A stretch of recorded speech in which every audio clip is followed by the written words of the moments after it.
होली क्यों मनाते हैं? क्या है होली का त्योहार? इसका क्या महत्व है? चलिए तो हम जानते हैं। आप मेरे वीडियो में नए हो तो लाइक करें, शेयर करें और सब्सक्राइब करें। होली का ये त्योहार खुशियों का है। ये हमारे देश में बल्कि कई देशों में बड़े ही धूमधाम से मनाते हैं। होली का त्योहार हिंदुओं का प्रमुख त्योहार माना जाता है, लेकिन इस त्योहार पर हर धर्म के लोग मिलकर प्रेम से त्योहार को मनाते हैं। माना जाता है कि इस होली के त्योहार एक दूसरे में प्रति स्नेह बाती है। हमारे देश में जितने भी त्योहार मनाए जाते हैं उन सबके पीछे कई पौराणिक कथाएं छिपी है। होली का त्योहार मनाने के पीछे भी कई सच्ची घटना छिपी है, जिसके बारे में हम आपको बताने जा रहे हैं।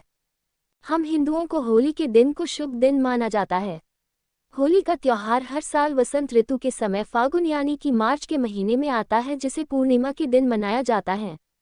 होली आने पर सर्दी खत्म हो जाती है और गर्मी की शुरुआत होती है। होली के त्योहार को लेकर कई पौराणिक कहानियां सामने आई, लेकिन होली मनाने की परंपरा कहाँ से शुरू हुई शायद ही यह कोई जानता हो। पौराणिक कथाओं के अनुसार यह कहानी है प्रहलाद की भक्ति की। माना जाता है कि प्राचीन काल में हिरण्यकश्यप नाम का एक असुर हुआ करता था, जिसे ब्रह्मा द्वारा ये वरदान मिला था कि उसे कोई इंसान या कोई जानवर नहीं मार सकता था, और न ही उस पर किसी शस्त्र का असर होगा, न ही धरती में न ही आकाश में। इसी को लेकर असुर को अपने आप को बहुत घमंड हो गया था। वह अपने आप को भगवान समझने लगा था, जिसके चलते वह अपने राज्य की प्रजा के साथ अत्याचार करने लगा।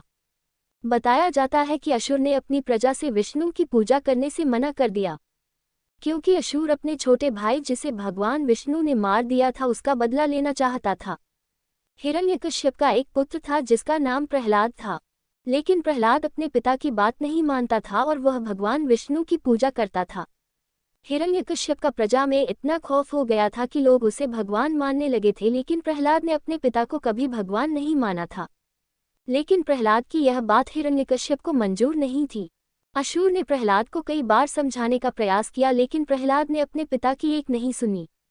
इसी को लेकर असुर ने अपने पुत्र प्रहलाद को मृत्यु दंड देने का निश्चय किया। प्रहलाद को मारने के लिए असुर ने अपनी बहन होलिका से सहायता मांगी थी। जब होलिका को बुलवाया गया, होलिका को भगवान शिव द्वारा एक वरदान प्राप्त हुआ था, जिसमें उसे एक वस्त्र मिला था। जब तक होलिका के तन पर वो वस्त्र रहेगा तब तक होलिका को कोई भी जला नहीं सकता था। हिरण्यकश्यप ने होलिका को आदेश दिया कि वह प्रहलाद को अपने गोद में लेकर आग में बैठ जाए।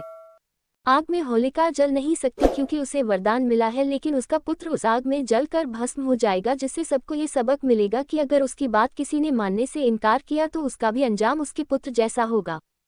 जब होलिका प्रहलाद को लेकर आग में बैठी तब वो विष्णु का जाप कर रहा था। उसी समय ऐसा तूफान आया कि होलिका के शरीर से लिपटा हुआ वस्त्र उड़ गया और होलिका भस्म हो गई, और वहीं दूसरी ओर भक्त प्रहलाद को अग्निदेव ने छुआ तक नहीं। तभी से हिंदू धर्म के लोग इस दिन को बुराई पर अच्छाई की जीत के रूप में मनाते हैं और उसी दिन से होली का त्योहार की शुरुआत हुई। तो दोस्तों, आप सभी समझ गए होंगे होली का त्योहार क्यों मनाते हैं। आप सभी को ये जानकारी अच्छी लगी हो तो मुझे कमेंट बॉक्स में आपके सुझाव जरूर लिखें।